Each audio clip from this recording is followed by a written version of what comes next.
Olá a todos, mais um vídeo aqui no canal, dessa vez para a gente analisar um fundo da Arbor, o Arbor FICFIA, é um fundo de investimento que tem se destacado em 2024 e alguns seguidores aqui pediram para eu fazer uma análise da carteira, que a gente tem aqui no canal uma metodologia de análise de gestoras, né? Eu vou fazer a análise da gestora num outro vídeo separado, onde a gente olha de uma maneira mais profunda a gestora, né? A gente também olha a filosofia de investimentos, como eles reportam nas cartas para os gestores, se o gestor é muito midiático ou não, etc, várias coisas. Mas aqui eu vou analisar só a carteira do fundo da Arbor, que é uma gestora aí do Rio de Janeiro, tá? Que vem pintando muito bem aí no ano de 2020. Tá. Antes de a gente partir para a carteira, eu só vou abrir aqui a rentabilidade do fundo em 2024, só para a gente ver realmente como que tá. Dá para ver aqui que o fundo está subindo, né, em 2024 bastante, enquanto o Bovespa está caindo, tá? Eu vou até botar aqui percentualmente o número. O Arbor FICFIA está subindo 16,20% em 2024, enquanto o Ibov está caindo 8,88%, tá? Então, quando a gente abrir a carteira aqui, a gente vai entender o porquê que está destoando bastante, né? Tanto do Ibovespa quanto dos outros fundos de ações nacionais. É principalmente pela região que eles investem, né? Eles investem muito no exterior, principalmente nos Estados Unidos. Então, a gente vai ver posição por posição para entender como que eles fazem essa alocação, entender como que isso se encaixaria numa carteira possível, né, de um investidor aqui no Brasil, tá bom? Então, para a gente analisar a carteira, a gente pode olhar lá no site da CVM, né, a área de consulta de fundos. A gente pode escrever aqui o nome da gestora, né, e vai disponibilizar ali os fundos que eles têm. E aí eu recomendo vir a analisar o Arbor Master, tá? O fundo Master, investimento em ações aqui, que é o fundo que o FICFIA vai investir, né? O FICFIA vai ser para distribuir, esse FICFIA ele vai ter cotas desse fundo master, que é o veículo que a gestora vai usar para fazer as alocações. Ele pode vir aqui em composição de carteira, né? Em outros vídeos já mostrei como fazer essa consulta aqui, né? Os dados são públicos, então todo mundo pode vir fazer isso. Só que os gestores eles têm o direito de ocultar a carteira por 6 meses. Então a gente vai ter uma defasagem aqui, a gente não vai conseguir olhar a carteira do último mês, aqui, né? A gente não vai conseguir olhar a carteira de maio de 2024 porque está oculta. Mas a gente vai poder olhar a última disponível, que é a de novembro de 2023, tá? Então a gente tem acesso aqui à carteira do fundo no fechamento de novembro de 2023. Como esses fundos eles têm uma pegada mais fundamentalista, de analisar profundamente o negócio da empresa, acreditar muito na gestão do negócio, nas vantagens competitivas, etc., eles tendem a carregar bastante as posições, tá? Eu diria aí que no mínimo 2, 3 anos, no mínimo eles carregam as posições em média, né? O giro da carteira ele é baixo para esses fundos de análise fundamentalista. Então, a gente olhar uma carteira defasada de 6 meses, muito possivelmente a carteira ainda vai estar muito parecida com a atual, tá? Possivelmente eles fizeram algum ajuste de tamanho de posição, ou entrou em uma ação nova, ou saiu de alguma, mas a carteira vai estar muito parecida e vai dar para a gente entender, né, como que eles alocam capital e por que eles estão destoando do Ibov, tá?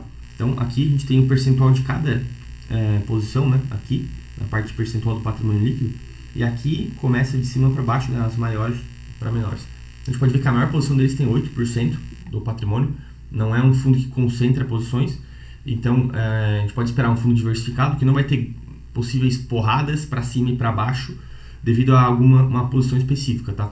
Então é diferente de um fundo que às vezes que aloca, por exemplo, a Tarpon Capital aloca 30% na principal posição, por exemplo. O fundo pode dar uma grande porrada para cima se essa ação se valorizar, mas também pode ter o risco de ter uma grande... a cota pode ter uma grande queda, né? E muito mais do que o índice de mercado, porque uma posição, às vezes, se der algum problema, um balanço ruim e tal, ela pode machucar bastante a cota, né? Então, esse fundo aqui, a gente não esperaria uma cota machucada, às vezes, por um case, tá? E mais, talvez, até pela conjuntura do negócio em si, ou taxa de juros, etc. Então, tende a andar mais perto dos benchmarks, tá? Eu diria até que esse fundo aqui, ele parece andar mais perto de um Nasdaq, tá? Um índice Nasdaq, e também do índice de BDRs, como eu vou falar mais pra frente. A gente pode ver que a maioria das posições deles aqui são BDRs, tá, pessoal? Eles têm mandato para investir no exterior, eles usam BDRs para fazer isso, né? Mas eles também têm alguns investimentos diretos no exterior, tá? A gente pode ver que a primeira posição, essa de 8%, tá? É a BKNG 34, que é a BDR da Booking. A Booking, empresa aí de reservas de hotéis, né? E acomodações na internet, empresa de tecnologia, vamos dizer, né? Então a gente pode olhar aqui no Yahoo Finance só para ter uma ideia do perfil dessas empresas que eles investem, para eles poder entender e também saber o que esperar dessas posições, né? A gente pode ver aqui que o preço-lucro, o trailing e o forward preço-lucro, né, o price earnings aqui em inglês, né, o PE é o preço-lucro em inglês, aqui, tá? Vamos olhar o trailing, que é referente aos lucros passados, né? É um preço-lucro de 30 vezes, tá? Então, a maioria das posições que eles vão ter em carteira aqui são empresas com múltiplos mais altos, tá? Na faixa de 30 vezes, 20, 30 vezes. Então, são empresas que o mercado espera que vão continuar crescendo bastante. São empresas de crescimento, não são empresas de valor ou de valor invest. Então, é um fundo que, assim, talvez ele pode, em momentos que a economia está indo bem, se desemprego nos Estados Unidos continuar baixo, etc., se a economia continuar indo bem, é um fundo que tende as empresas estarem crescendo bastante, né? Mas também se tiver alguma recessão lá ou alguma expectativa de as empresas pararem de crescer, a porrada pode ser grande, tá? Então, por isso que é um fundo que pode andar mais, mas é um fundo que pode cair mais também, tá? Então, vale a pena ter isso em mente para não alocar toda a tua grana aqui, tá? Então, vamos voltar ali para a carteira para entender as outras posições. A segunda posição aqui é a Amazon, tá? Outra empresa aí, entre essas chamadas de techs aí, né? Ou as FAANGs. Então, a gente tem aqui 7% em Amazon, também mesmo perfil, vai ter múltiplos, né, altos também, porque se espera que a empresa continue crescendo. Mas a gente tem aqui duas empresas com um perfil um pouco diferente, tá? Visa e Mastercard, Visa 34 e essa MSDC 34, Mastercard. Empresas com uma reserva de mercado bastante interessante, né? Não tem muita competição. Empresas que dá para esperar uma maturidade um pouco melhor e elas estão aí na faixa aí de 6 a 5% do capital. Eu não lembro de ter visto os múltiplos, mas a gente pode olhar aqui. Múltiplo da Mastercard, só para ter uma ideia. Ter uma ideia aí do valuation da empresa. Aqui em Statistics, no Yahoo Finance, a gente consegue acessar isso. Eles têm um preço também aí na faixa de 30 vezes, 36 vezes, né? Então também são empresas em múltiplos altos, mesmo tendo uma reserva de mercado. Essa é um case talvez que vai ter menos risco, né? Porque é um negócio muito mais maduro, mas o mercado está pagando ainda bastante crescimento para eles, tá? E aqui outra empresa que chama atenção é a TSMC, é a Taiwan Semicondutores, uma empresa aí já de outra região, né? Interessante que eles também não investem só em Estados Unidos, também empresas de outras regiões, mas também a gente pode ver aqui que tem esse mesmo perfil de empresa de crescimento, voltada a algo mais tecnológico, uma fornecedora de empresas de tecnologia, né? Com aí um forward price earnings, ou seja, um preço-lucro previsto para frente, né, de 140 vezes, e se a gente pegar o preço-lucro em relação aos lucros anteriores, 167 vezes, né? Então, empresas que são aí com múltiplos muito altos, né? Então eles têm uma carteira bastante focada em crescimento e eles acham que as empresas vão continuar entregando resultado e tal. Isso pode vir a acontecer, só que também a porrada pode ser grande, então tem que cuidar quando investir em um fundo desse, não botar muito capital, tá bom? Mas não estou dizendo que eu acho que vai acontecer isso, é só ajuste de risco mesmo, tá? Então, dá pra ver que a maioria das empresas deles aqui são as grandes empresas americanas, né? Aí com algumas surpresas, tipo essa Taiwan Semicondutores, e também tem vai ter alguma outra posição de Brasil que, pelo que eu vi, eles investem em Prio 3, tá? Prio 3, empresa do setor de petróleo brasileira aí, contando as empresas que as ações que eles têm em empréstimo, tem 5% aqui, mais 0,6% em carteira, então aí uns 5,7% da carteira da empresa de petróleo brasileira, tá?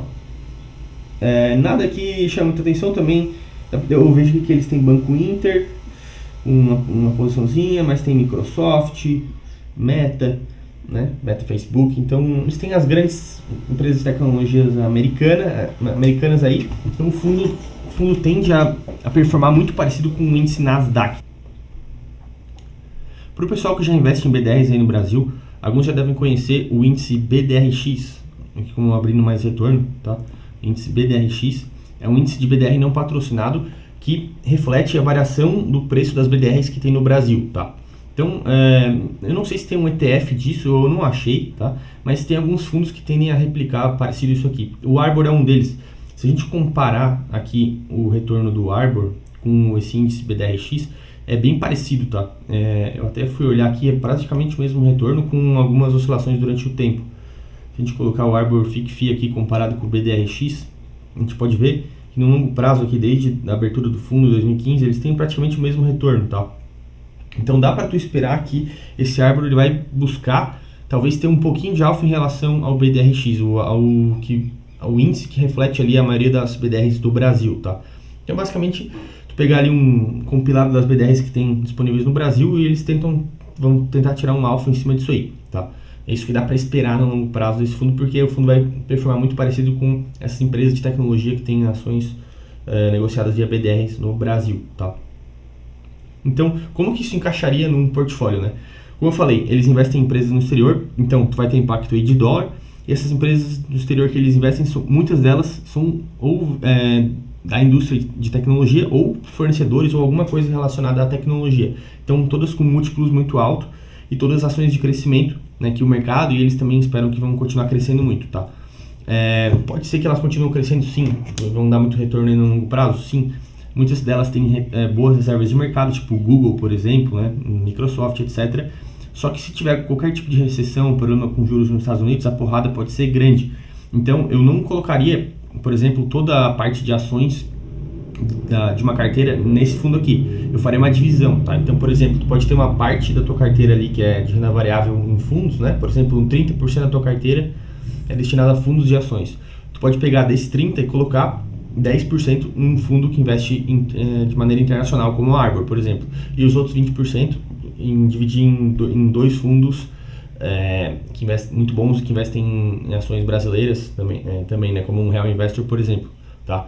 Então, eu faria uma divisão assim entre fundos nacionais e eles, tá? Para tu não ficar muito exposto a uma possível porrada que pode ter, dado que eles investem quase toda a carteira em empresas de múltiplos muito altos, né? E também tem uma certa influência cambial também, tá bom? Então é isso, pessoal. Só peço para quem tá curtindo aí, dar um like aí, se inscrever no canal também. Em breve eu vou fazer um vídeo analisando a gestora como um todo, tá? Aí a gente entra na parte de cartas, como que o gestor pensa, na parte de filosofia, se eles têm outros fundos lá dentro que podem também desvirtuar a estratégia ou não, etc. É uma análise muito mais profunda para ver se eles encaixam e passam aqui no nosso filtro de recomendação, tá? Das gestoras, beleza? Abraço!